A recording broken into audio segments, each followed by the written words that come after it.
let's take a look at question number 11. So it asks about a 932 kilogram car going around a unbanked curve with a radius of 82 meters.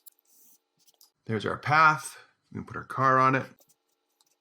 We know that the R value is 82 meters and the mass of the car 932 kilograms. Now you can tell right away it's asking about the coefficient of friction. So we're going to have to use the force of friction is going to be mu Fn, and we should know that Fn equals the mass times gravity, and then I'm going to add that gravity is equal to a 9.81 meters per second squared negative.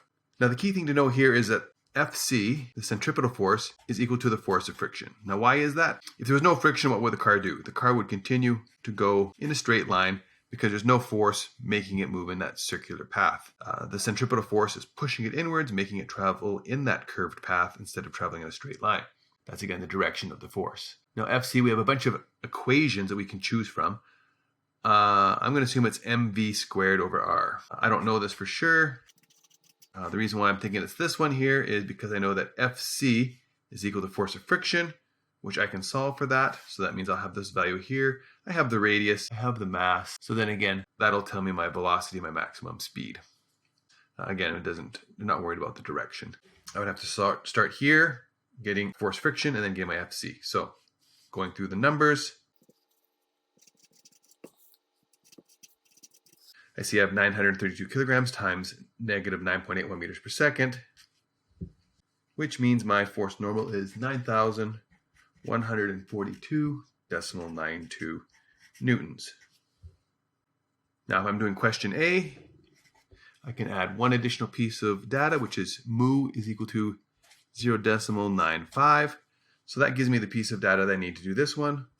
Force of friction is 0.95 times my 9,142.92 newtons.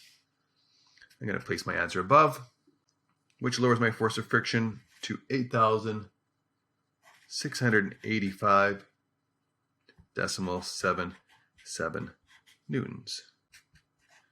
Now I know my force of friction is equal to my centripetal force.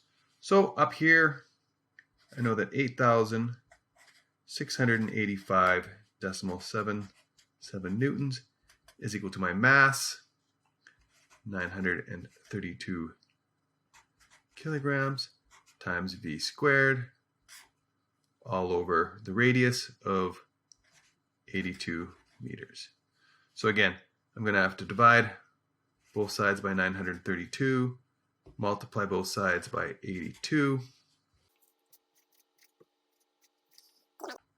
That's going to take my number down to 764.20.